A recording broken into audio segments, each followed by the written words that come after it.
G'day and welcome to Bums on the Bench. My name is Jacko.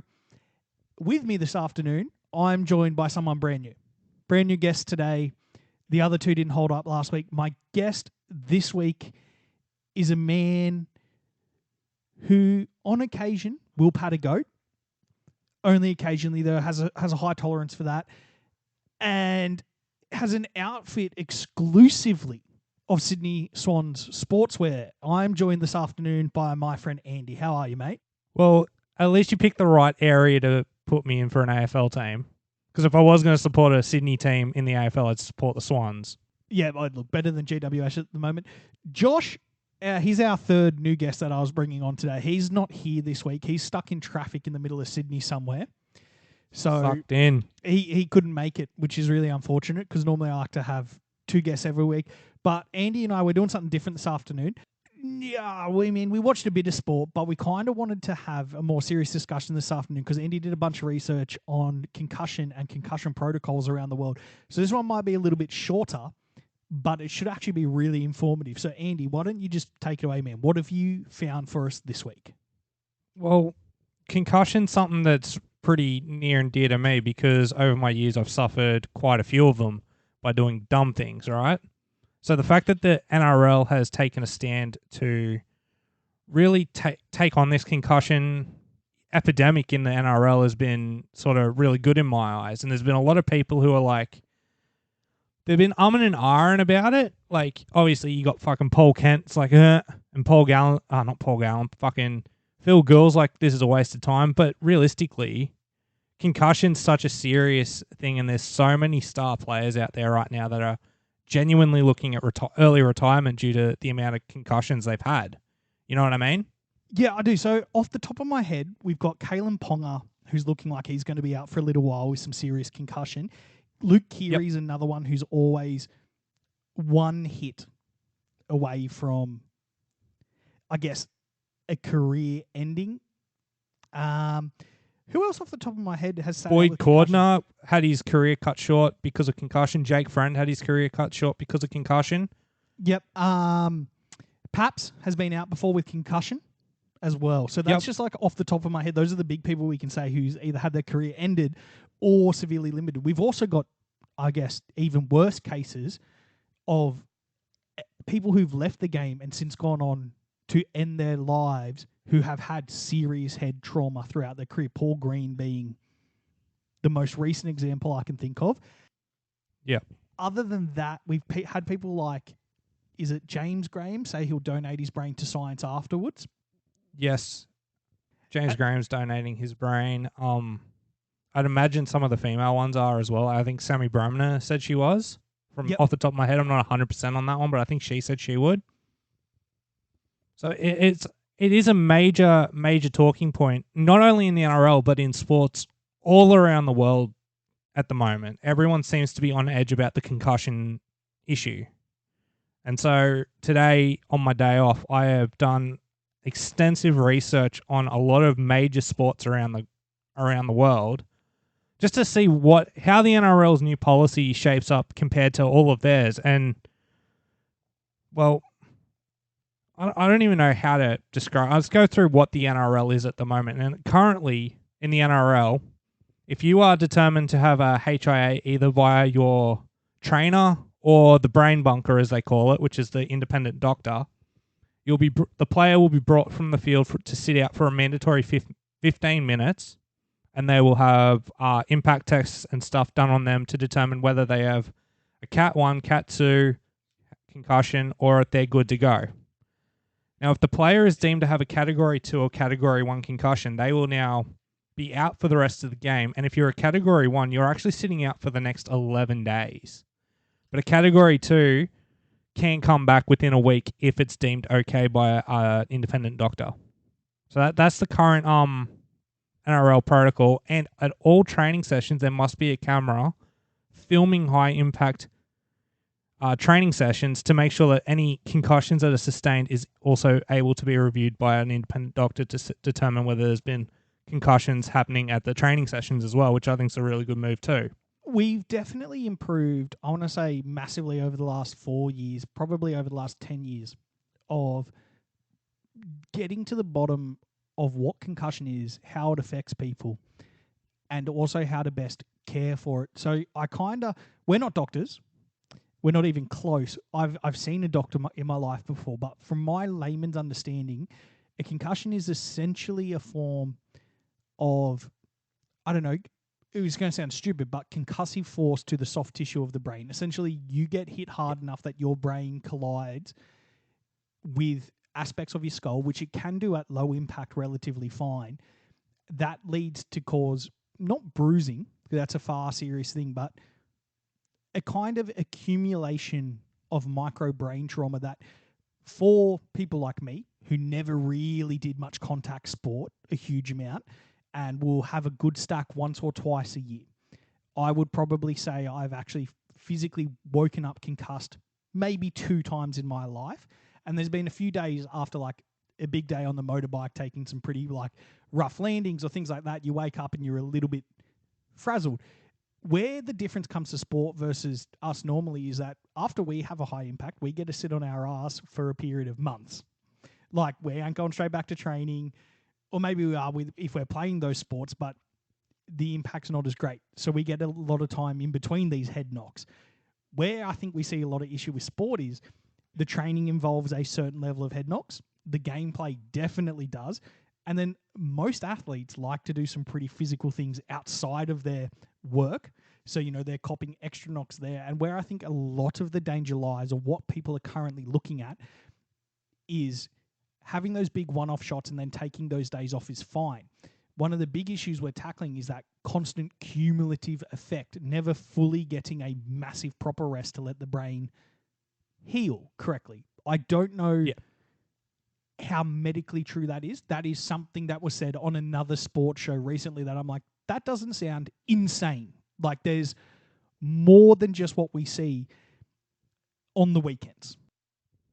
Yeah, I agree. And let's take last weekend, for example. We had three head knocks which have been deemed Category 1 and have been... They're now not allowed to be selected this week. And that's Harmy Sally from the Rabbits, and he was knocked out within the first minute of the game because he tried to tackle a rooster. Yep, and he was down.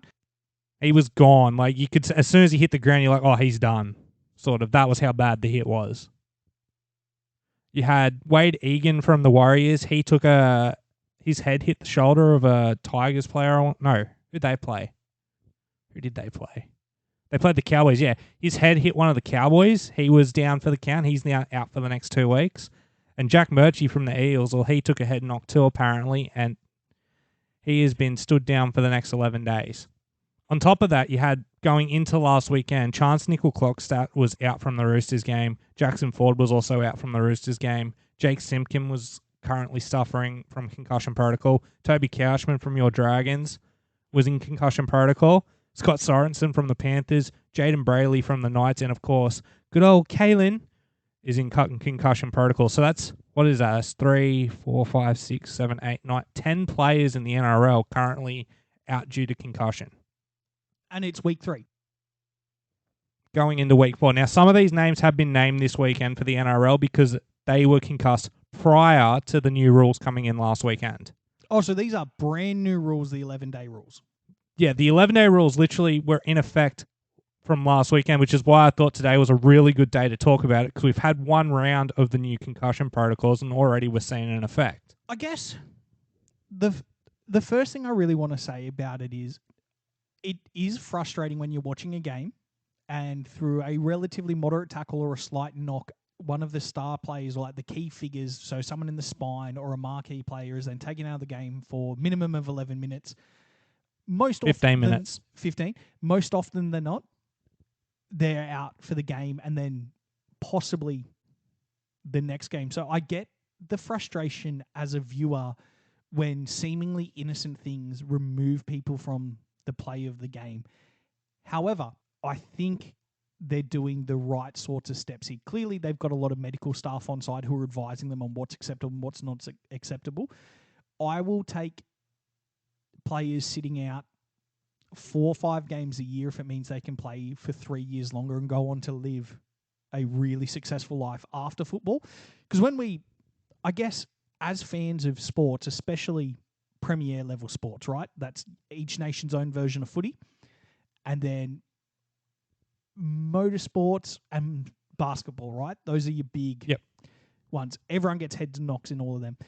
Our interaction is such a short term transaction with these people, right? We watch them from the age of about 18, 19 to the age of maybe 30, maybe 35.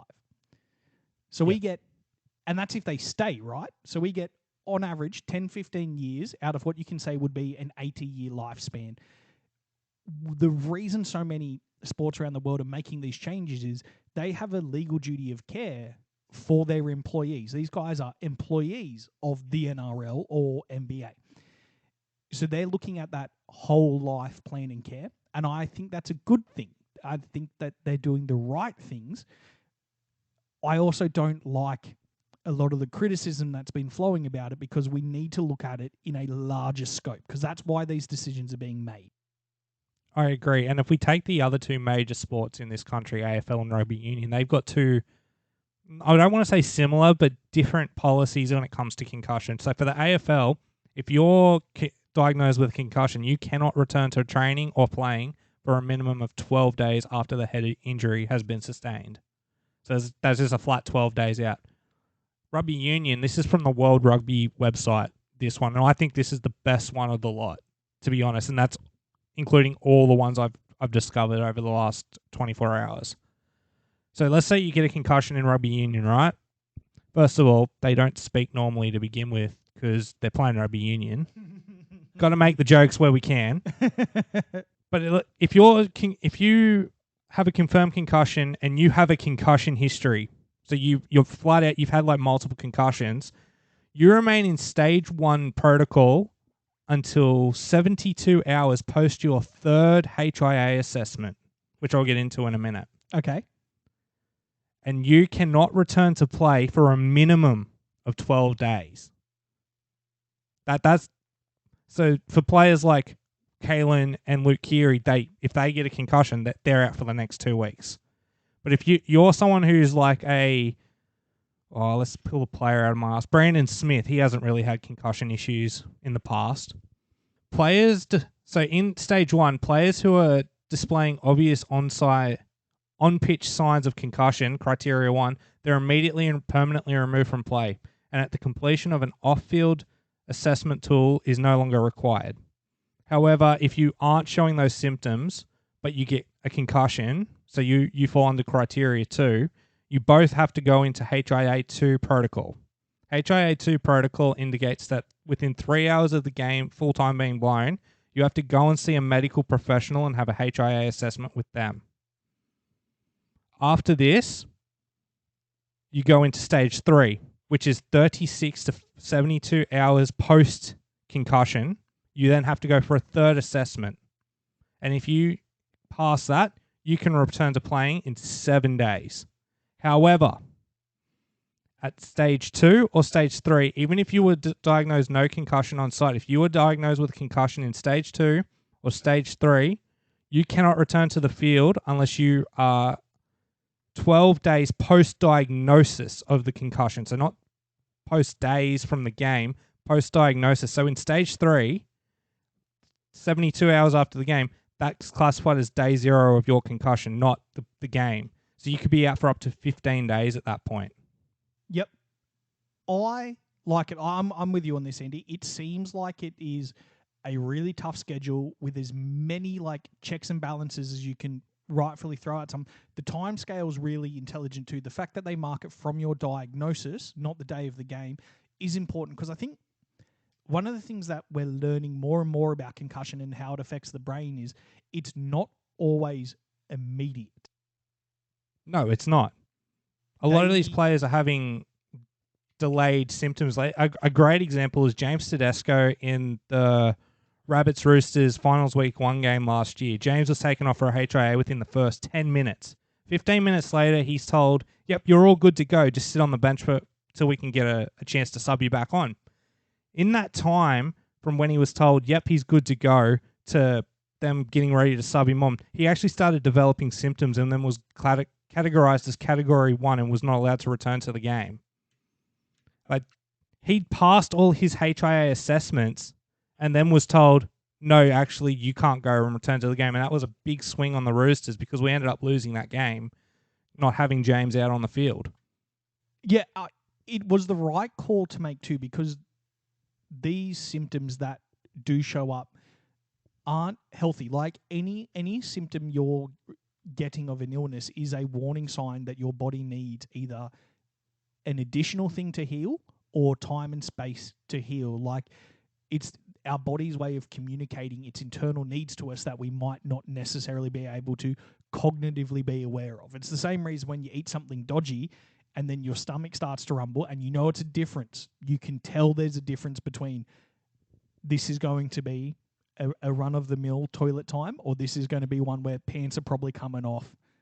Yeah, it's not. It's going to be a mess. So these signs that are getting sent to the body take any amount of time to develop. And we've seen it numerous times. Looking back at Paps when he had to sit out a good chunk of last year due to his head, when he was returning, there was a bunch of interviews where he did, and he said, I felt zombified in my own body for weeks after some of these big head knocks where I'm just not able to get my brain into any gear that I needed to operate in. I can still eat, I can still walk around, like my basic functioning is fine, but it's like you're stuck in first or second gear. exactly. And that seems to be a lot of, like, all around the world, everyone's not looking at, like, them living. It's looking at their cognitive function and how they, like, interpret what's going on around them. That's what these protocols seem to be looking at. They want these players to return at peak.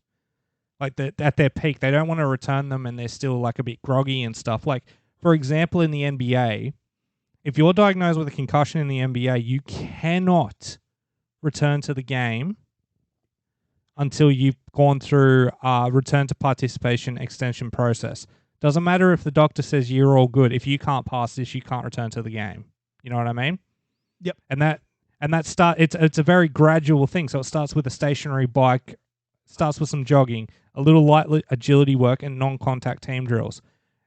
Each step of the process leads them back up to full contact, and by the time that they pass this, they're basically at their peak physical conditioning, and they're definitely not suffering from concussion. There's no time frame put in place for how long this can take in the NBA as well.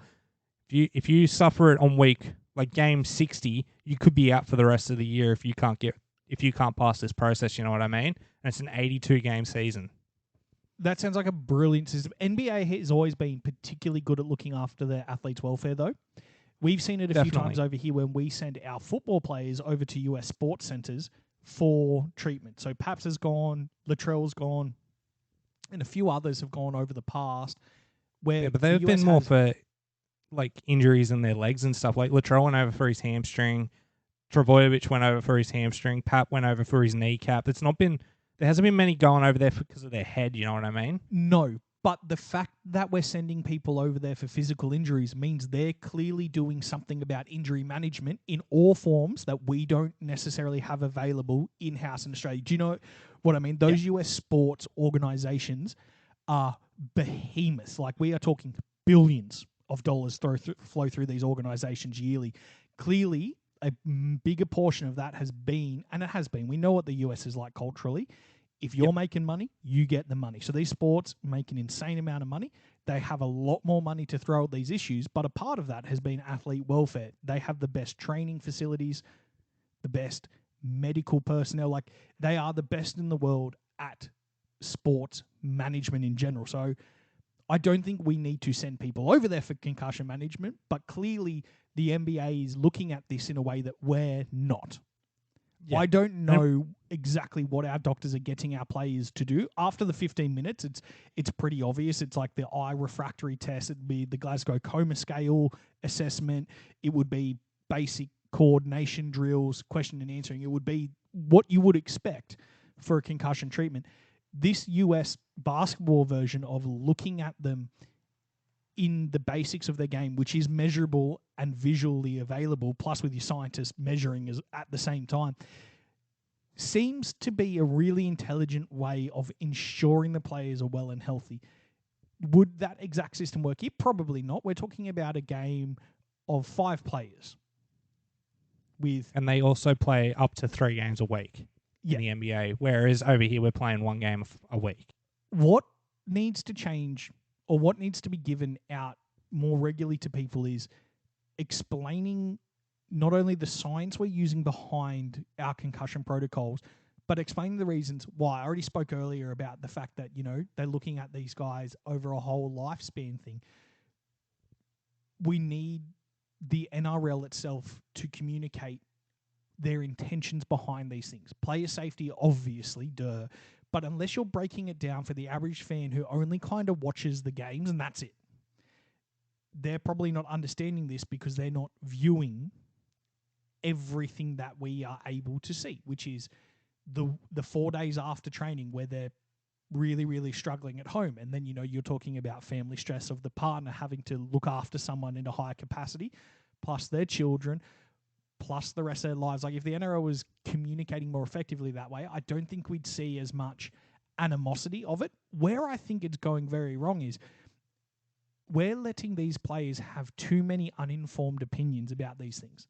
So the bigger shows like NRL 360 or Matty Johns, not that Matty gets into anything too controversial, he keeps it pretty clean, or just like the Sunday Ticket where you have pundits talking about this, they've not once ever sat there and gone, and here's actually our brain doctor that we use to talk to us. You have either invested party interests in football going well, or current football players who I have a lot of respect for in regards to their football. Everything else, we're equal. There's too many opinions floating down to the average fan from players when it's like, oh, I don't feel that bad. It's like, well, you're front rower. You only ever feel hunger and anger, first of all. And secondly, you're not qualified to be like, well, I'm probably going to be fine in 60 years. You don't know that. I think a classic example of that is just look at... Everyone keeps talking about how the game's going soft these days, right? Like, you hear it from Phil Gould, hear it from... Everybody. You hear it from every dude at the pub. Oh, it's soft. It's not like it used to be back in the day. Yeah, and, like, when you think about that, well, let's go back to... I want to say it was the 67 or 69 grand final. And unfortunately, this fella passed away literally yesterday, and it was John Sattler. John Sattler played the whole grand final with a broken jaw. Now, in our day, it was 1970 grand final, sorry, and he was playing that against Manly. He broke his jaw in the opening exchanges, and what he had to do was he bit down on his mouth guard to hold his jaw in place, and he played the rest of the game like that. Now, in our day and age, we see someone with a broken jaw, they're not fucking touching that field, you know what I mean? But back in the weeks. Yeah, and they're out for up to 10 weeks. A great example, Danny Levi broke his jaw on the weekend. He's out for 10 weeks now because he's got a broken jaw. Last weekend had his jaw broken. Xavier Savage in the preseason. Jaw broken, yep. Jaw broken. Head injury. And people are talking about how the game went soft. Johnny Sattler, famously after the game, after he gets carted off, he's got blood pissing out of his mouth. They want to interview him. Like, all the journos want to interview him, and they go to the coach like, hey, can you get Sats up here? We want to interview him. So the coach runs down to get Sats, and he's just like, hold up, I'm having a bath. Give me 5. He wasn't having a bath. He was trying to get his jaw repositioned so that he could do the interview to not show that he was injured because he wanted to get picked for Australia that night. You know what I mean? Like, this is the level of toughness that was coming from those days. But I think nowadays, yeah, it seems a bit softer, but the players are way more protected and will be able to play longer. You know what I mean? And go on to just live normaler lives after this sport. Like, it's not everyone who makes it 10, 15 years in a top league sport. Like, average career length would only be like 7 years, including a drop here and there to like reserves. Yes, while that is incredibly tough, it is also incredibly stupid and dangerous. Even Cameron Munster coming back on with that open wound, even though they taped it, still made me feel nervous because there is still a risk of worse injuries. In regards to like the softness of the game, the things I see normally targeted are the one you're not allowed to like hit people in the head or shoulder charges. The fact that our scrums aren't full contact anymore. They're just a bit of decoration on the field, and that, you're just not allowed to pull off dangerous tackles. Yeah, while it doesn't look as cool, I guess, these athletes are also on average 15 kilos heavier than they were in the 70s of pure muscle. The body physique is insane of most modern football players, except for Blake Laurie. On top of that, they're also running a lot quicker. So Definitely. These impacts, while they aren't hitting someone around the throat anymore, the weight and the impact of these tackles is twice it used to be 20 years ago. Remember back in the day, back in our day, early 2000s, right, when we were kids, Sonny Bill Williams would put a shoulder charge on and we'd all think it was the greatest thing in the world. But now, everyone is Sonny Bill's size. Like back then, he was a genetic freak. Most front rowers now look like Sonny Bill Williams. Except Blake Laurie. Yeah, except for Blake Laurie and Mitchell. But what we're seeing now is highly developed humans. Like, this is their full-time job. When they're not on the field playing, they're doing things that will allow them to play harder and better on the field. We don't see the toll that takes because they all look the same. It's why NRLW is fun to watch every now and then, because you've got these massive, short, stocky, round forwards and tiny, tiny little... It's like watching footy from the 70s. Your backs are all these tiny little 70 to maybe like 70 max. I'm talking like 55 kilo girls playing up against 80 kilo front rowers. In the men's, I don't think there's a single person below 80 kilos. And I don't think there's maybe any more than 2 or 3 above 110. Yeah. Everyone is very big and very strong. That takes an internal effect because while the body and the muscle and the bones have gotten stronger, the brain hasn't evolved yet to deal with those impacts. It's why we have all these safety things in cars. Humans aren't designed for that level of contact. That regularly. And if you look at some of the hits that have happened in recent memory, like if I go back to 2018, Cooper Cronk, the hit that broke his clavicle, that was the equivalent of being in a car crash, that tackle. Yep. Then there's the hits that Felice Kafusi has been putting on over the past few weeks. Those hits have been remarkably good hits. They look like car crashes. And these guys are getting up and playing the ball, you know what I mean? Yeah, it's all still there. I think people are annoyed too. The scrums, I want to talk about that because I enjoy a little bit of union here and there. When was the last time you sat down and watched a game of union? I don't remember the last time I filmed. I don't remember the last time I filmed Union because I don't go out of my way to watch it. Yeah, no, it's been a very long time, right? I watch Union, one game every couple of weeks. In the NRL, what happens if someone does something wrong in the scrum? Penalty. What happens if no one does anything wrong? How long does it take? 10 seconds. 10 seconds. 20 seconds. That's if they hold the ball. That's if they hold the ball at the back of the scrum. Yep. You know what I mean? Like they're over within an instant. Yep. And the whole point of a scrum too isn't to have this massive roaming pack of forwards. It's to literally break up the offensive and defensive lines for a tackle. That's it. Union, the scrums are a lot more competitive, but they take a very, very long time. So you've got the positioning aspect of it where everyone has to get down and hoik. You've got the bind where the first contact is made, and then you've got the actual pushing aspect of the scrum. All of that needs to be very, very carefully refereed. The referee is instrumental. He will literally tell people where to put their heads to help reduce these levels of contact. I think the NRL made a decision that let's just not bash their fucking heads together 5 times a match. Let's just, all right, touch, let's keep playing, because it allowed the game to speed up and be more athletic without having the level of care that rugby union has towards how they treat head highs and head contact, because they're some of the best in the world at it because it is such a head down game. You watch most hit ups, both players put their heads down. The second they're rucking on the ground, everyone's got their heads down and forward. Scrums, heads are connecting left and right of you. But it all takes time and leads to lots of stoppages and lots of resetting of the play because people don't always get it right. Yeah, they're awesome when they look good. But when you're there and it's been 4.5 minutes and the ref hasn't blown a penalty yet, it is a waste of time.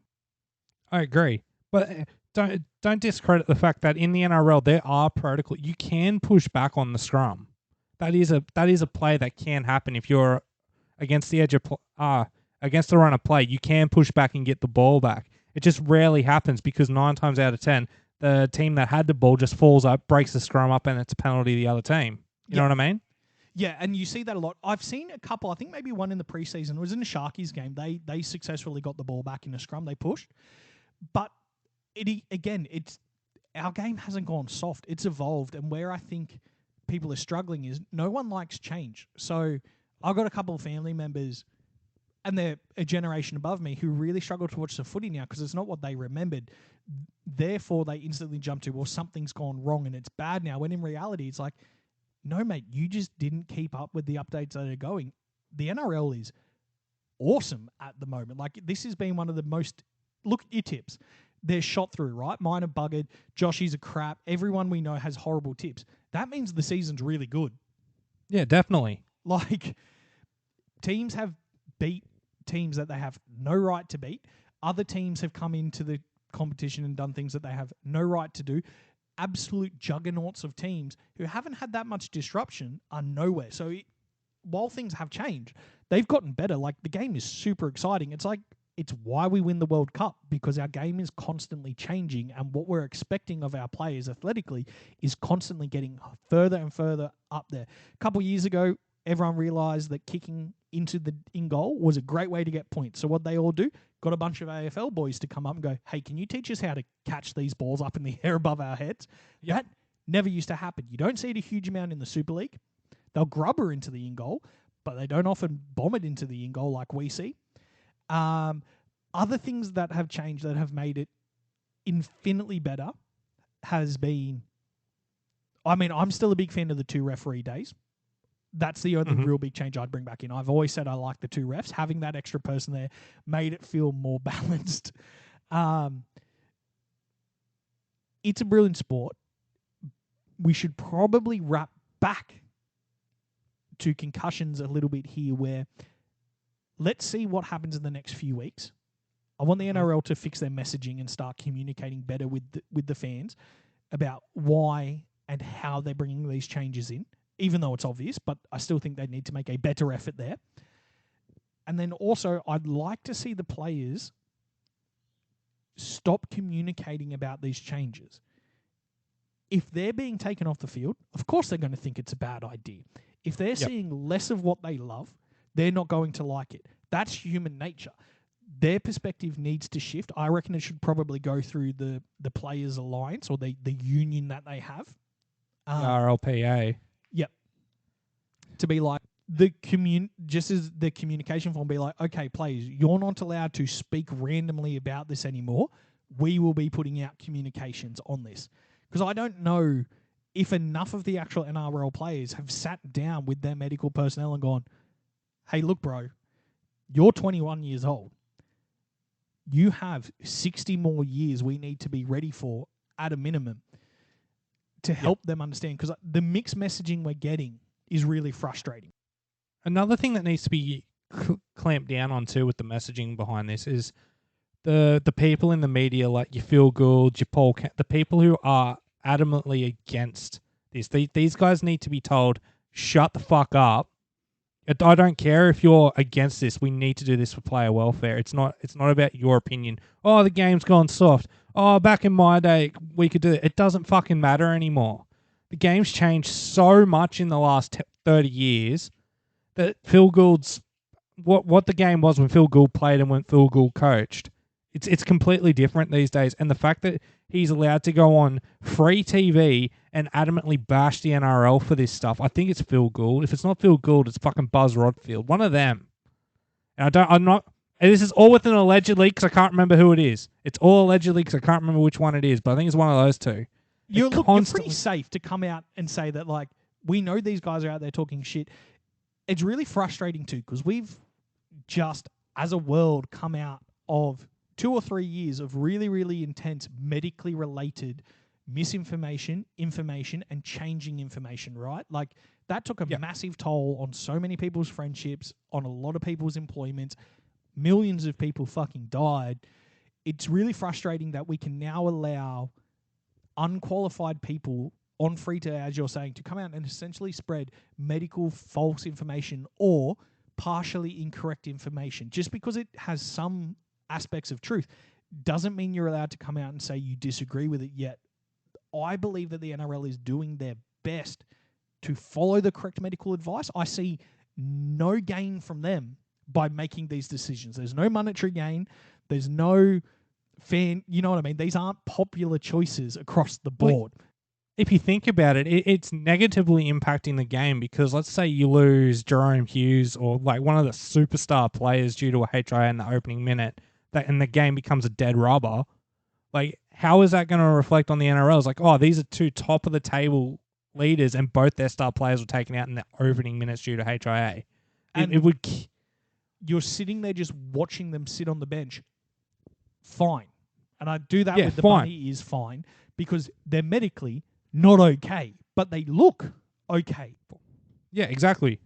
Like, it's not helping the NRL doing this, but they're doing this to help the NRL, if that makes sense. It's not helping them in the short game, but long term, we've got these players on the field for longer in a way. You know what I mean? Yeah, and we get to experience it and enjoy them for a bit longer rather than getting to 26 like Kalen, and Kalen now has to make a decision whether he's going to keep playing or not. Yeah, we know he's going to. Yeah, to essentially sit there and give up the thing you have spent, what you've dedicated your life to. Like, to be an NRL player, you start when you're 8 years old. Exactly. You start when you're 10 years old. You get serious in your teenage years. But, like, this is most of what he has dedicated his life to. And now you're having to sit there. We saw it with Boyd at 28 years old, my age, sit there and have to medically retire from the job he loved, from playing for Australia, captaining the Blues, like at the peak of an NRL career. He had to give up everything he cared about because he knew it was the safest thing for him and the people around him to do. We are learning so much more about concussion as we are having these long-term study groups, which are players from the 70s, 80s, 90s, and early 2000s, watching them as they age. I know it's big in the NFL at the moment. They're taking a serious look at player welfare after the fact. Well, I've got the NFL concussion protocol if you're interested. What it is currently. After extensive study, what happens is if you are deemed to have a concussion or showing concussion symptoms, doesn't matter if you've got one or not, but if you're showing symptoms, you're out of the game. That's it. You're out of that game or training session. You enter concussion protocols, and you're not allowed back into the game until basically the symptoms have completely subsided. A medical physician from the team has said, yep, you're all good, and an unaffiliated neurotrauma consultant has cleared you to return to play. That's how in-depth the NFL is going here. And that's just with current players. I know they're currently looking at the welfare of a lot of their players from the last few decades to be like, well, hold on, we've got hundreds of these dudes all around the country. We need to start checking these guys out and getting them to agree to post-mortem activities to just find out what we're doing. The solution isn't helmets for our sport. That's not what a concussion comes from. Yes, it can limit parts of it, but really it's the brain contacting the skull. There's no way to protect that. No, not ever. Not unless humans evolve, but we're a famously slow evolving species. It's going to take generations of multiple more humans receiving head trauma to begin that process. We're talking like hundreds of thousands of people over hundreds of thousands of years. That's not an option there. What I do think is an option, and what I think would balance out the player loss aspect of the sport, would be essentially just expanding the size of the squads.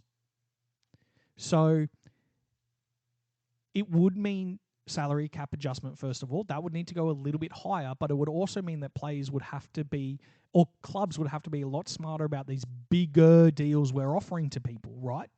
Like Tommy, who are taking these injuries and then they're out for months and they're locking up most of a salary cap, or like the biggest portion of the salary cap.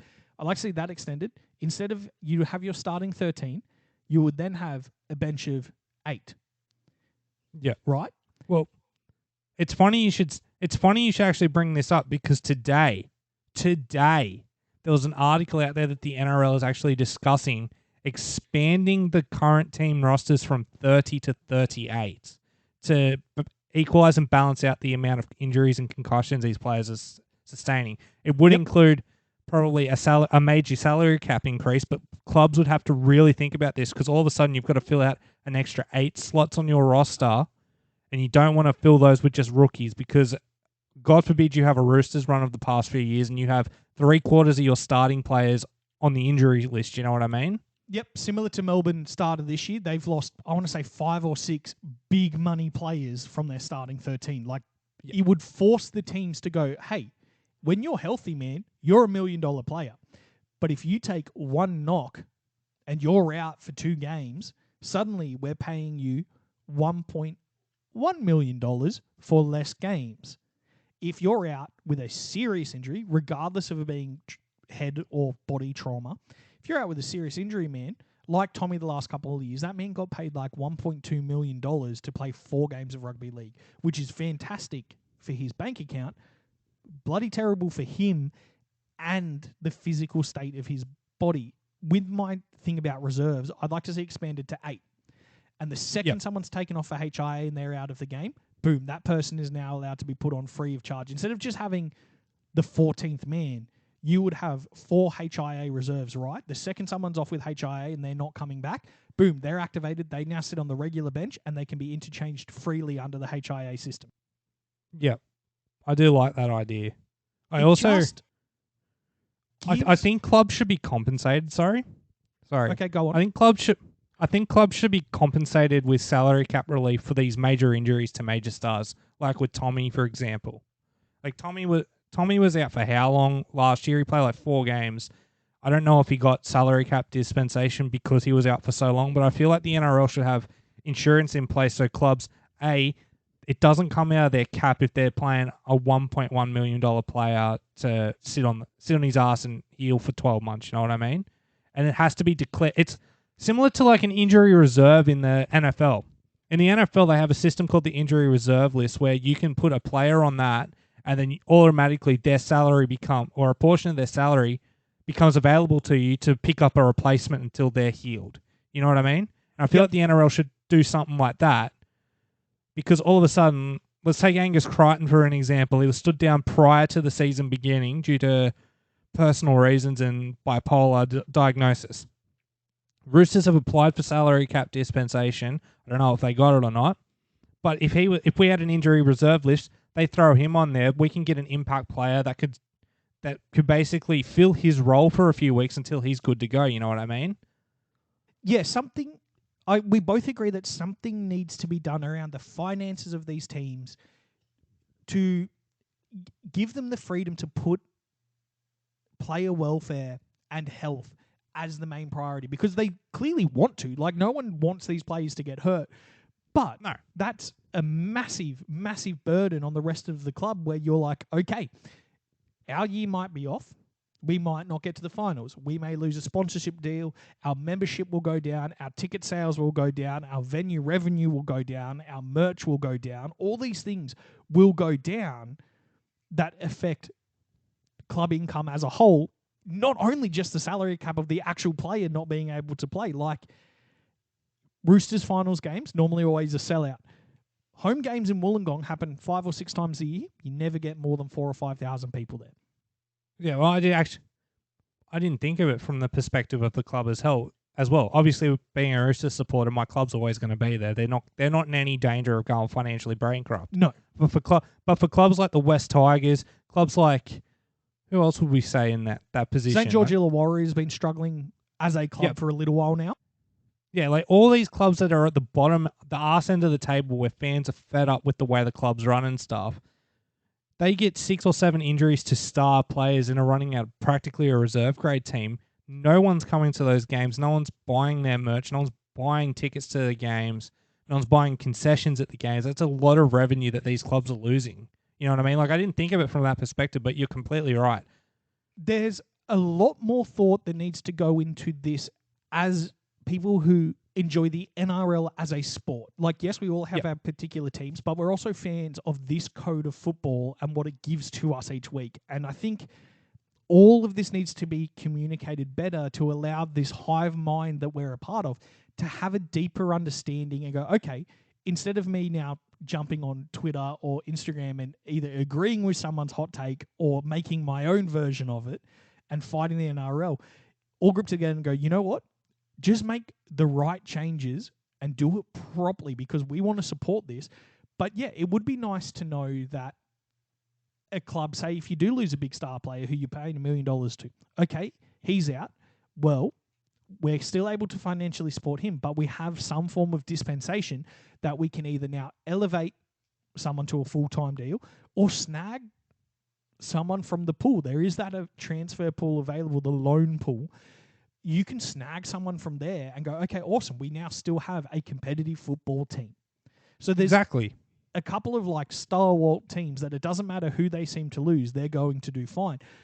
But there's only like 3 or 4 of those teams out of 17. Yeah, so like for the most part, like if the Dragons, for example, if we lost Ben Hunt at the moment, we would lose all of our playmaking, all of our kicking, our captaincy, also the most experience on the field. Like he's $1 million player for us. That's what we pay him every year. Us losing that, our season's already not looking good. But that's it. Like we do not have someone else who can step into all 6 of those hats that he wears. I got someone who could step into all those hats and do it effectively for the Dragons. Be careful about who you say. Blake Laurie. He'd make an all right 6, I reckon. He'd be a good running 6. But yeah, hopefully the NRL focuses on the club's financial aspect to allow everybody to put player safety at the forefront. I agree completely with these new changes they're bringing in. That's a positive. There's still work that needs to be done, though.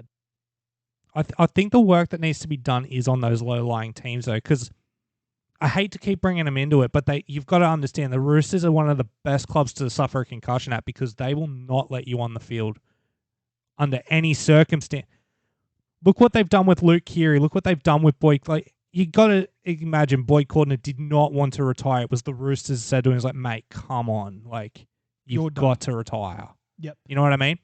But at a club like the Tigers where, let's say, Adam Doueihi suffers a Cat 1 HIA, under the old protocol, he's probably playing the next week. He's probably still under symptoms of concussion, but the Tigers desperately needed him on the field. You know what I mean?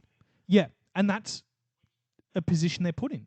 They're put in these positions where, and the players do too, like we also need to take into the account the mental stress this takes on the players. Not only are they out injured too, but their whole life, they would feel some form of regret or guilt about not being there for their team every week. Like no player likes being sat on the sideline. That aspect too would take a mental toll, especially if you're on a higher salary, right? Like say Adam Doueihi, for example.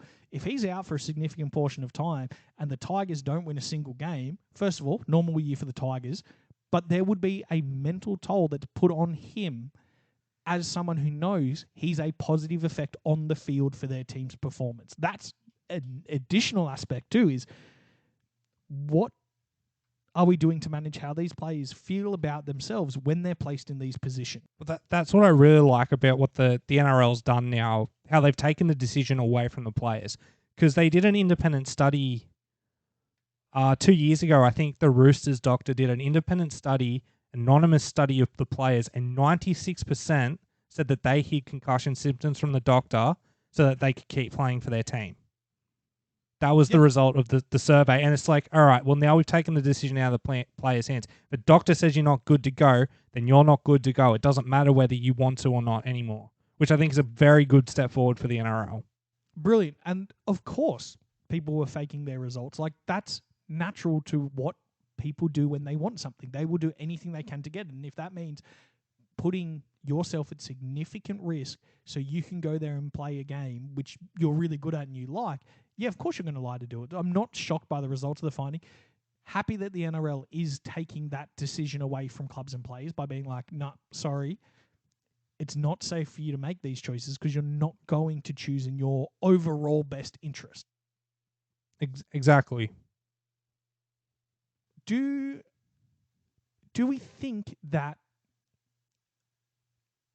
the NRL is on a general upward trend overall? In regards to concussion, or in regards to injury, or in regards to the game All in of general? Yes and no. I think these protocols they brought in for concussion is definitely a step forward for the game. I think that makes the game's understanding, this is a major problem in the world of sport today. So they're trying to make a step forward, and they're doing the right thing, taking the decision away from the players and making it an independent doctor that's doing it. As for the game overall, I think there's aspects of the game that is moving forward and making the game really good right now. But there's aspects behind the scenes that are ruining the game for a lot of people out there, and that includes dodgy deals behind the scenes at those lower market teams. Teams trying to basically... The talent pool in the NRL seems to be locked up in about 4 different clubs.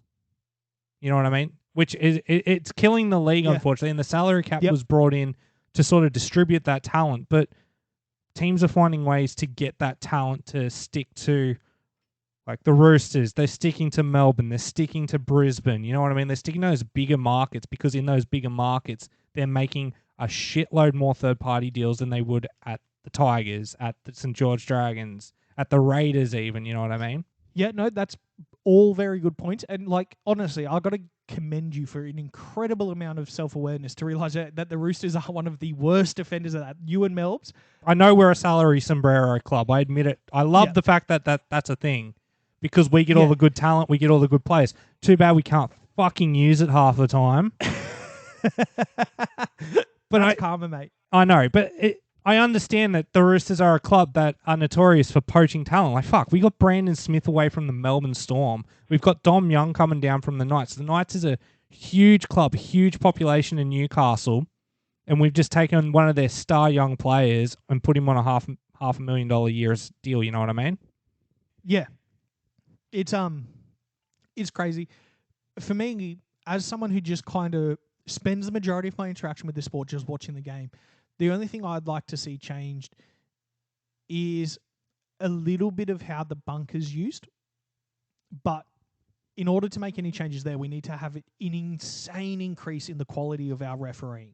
I agree. So the biggest change I'd like to bring in is there needs to be some form of marking system and referees held to account in order to bring about fairer results. Because at the point we're making now is referees will admit when they've made mistakes, but there seems to be no punishment at all for not being good at your job. Like, yep, I get it. You're going to make a wrong call here and there. Everybody does. That's normal. What's giving me the craps at the moment is you can watch a game and go, this is objectively one-sided. Not all the numbers line up that way because, you know, they count 6 agains, but they don't count 6 agains on the first tackle versus the last tackle. Yeah. So there's the balancing that some referees will do.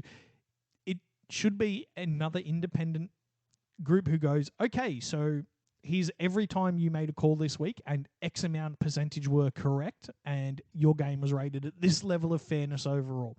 Fans should have nothing to do with it. It should be completely behind closed doors. And if you don't make enough or your score isn't high enough on average, you actually aren't allowed to referee in the first grade. We need another 10 referees, I'd say, to help supplement this, create the competition within this group of referees to be better at what they do. I'd like to add on that. I want them to not be able to go to the bunker. At all. What I'd like is like EPL VAR system, sort of. So you make the on-field call of try or no try, right? You can't just blow the whistle. Yeah, can you go up and check it for me? No, none of that shit. You make the call on this field, whether it's a try or no try. As soon as that happens, you've got 30 seconds time off, completely off on the clock, so we're not wasting game time here. Bunker has 30 seconds to review it. If they think there's an issue, it then goes down to the referee, and the referee can call for the video referee. He can't just call for it straight away. So similar now to how it happens for some tries. If that makes sense. Okay, cool. I have seen some of that. But no, I think that's a far better way, just to have it's just quick 30-second. Quick 30 seconds, you just watch everything, because it seems to be within 30 seconds you get that little graphic at the bottom of the screen. Try confirmed, or you hear the thing, yeah, we need to go upstairs and have a look at it. But they don't get to make the decision in the bunker. Referee then runs over and watches it on screens himself, and he makes the call based on what video evidence is presented to him. It's not a third-party senior official making a call in Sydney. He's just presenting the referee with the video evidence he says to say overturn it, and the referee on field makes the decision. I'd much prefer that than the way it's working right now, because the third-party official in the bunker, A, doesn't know what he's doing, and B, has... they get the call right 95% of the time, but it takes so much time away from the game. I agree. Also, I like the aspect of making it more about the referee who is there. Of course you're not going to see everything. That's what the replay's for. But the only change I'd make to your system is it would then have to be consensus with the two touchies on viewing that. So if 2 out of 3 agree, it goes to the referee's call. If it's not... Oh, well, it can't be split. There's only 3. There's only 3 of them on the field, so therefore... Just has to be... It makes perfect sense, because if you think about it in the NBA, when there's a decision under review, all 3 of them come together and watch it, and they all make the decision there, and the senior official announces it to the crowd. At the NFL, the 3 main referees are the ones that go over and look at the challenges or the official review and then make the decision. Most other Same for union. In the EPL, it's only the main referee that goes over and makes the decision. It's not the fucking touchies. Touchies, they're there to determine offside or not. That's it. In the NRL, in the EPL, they go over, they watch it, and then they make the judgment whether the VAR says so or not. You know what I mean? Yeah, no, I think that's just... It's got to be the most sensible way to do it, right? That's kind of what everyone else is doing. Yeah, everyone else seems to be... It's the referee's decision. We'll just give them the evidence to sort of make his mind up. You know what I mean? We'll present them with the evidence of, hey, yeah, this guy's sort of... Look, you can see his foot's over the line, but it's your decision. It's your call. It's not Jared Sutton's decision in the bunker down in Sydney, you know what I mean? It's Todd Smith's call on the field. Yeah, no, I agree. Look, I think that's a fantastic... It needs to be done, because that's where a lot of animosity is around these calls being made, where it's like, so the referee agrees with us, the one in the bunker doesn't, therefore the one in the bunker is more correct. Yeah, no, it needs to be the referee on field. And if we take the decision, they can't all of a sudden, I'm not really sure about that, I'm just going to... time off, I want you to check a Gids or whatever his name is in the thing, and I want you to check this, this, and this. It's like, no, if you should be seeing it. That the whole point of the referee, and if you look at Bush League and stuff, they don't have video referees, and 9 times out of 10, people just accept the damn call. It doesn't matter if it's a try or no try. If the referee calls it a try, I guess it's a try, isn't it? You know what I mean? And watching everything in slow motion does seem to convey a different perspective of the sport as a whole. Like in full speed, you'll watch a high shot and you go, oh, that seemed like it glanced him. In slow motion, you see every intimate detail and you go, oh, that looked heaps worse than it was.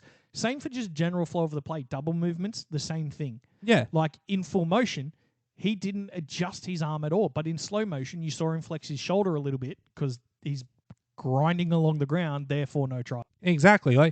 I think your decision of grading them is a good idea too. And if you fall below average 2 weeks in a row, you're refereeing Reggie's for the next 2 weeks.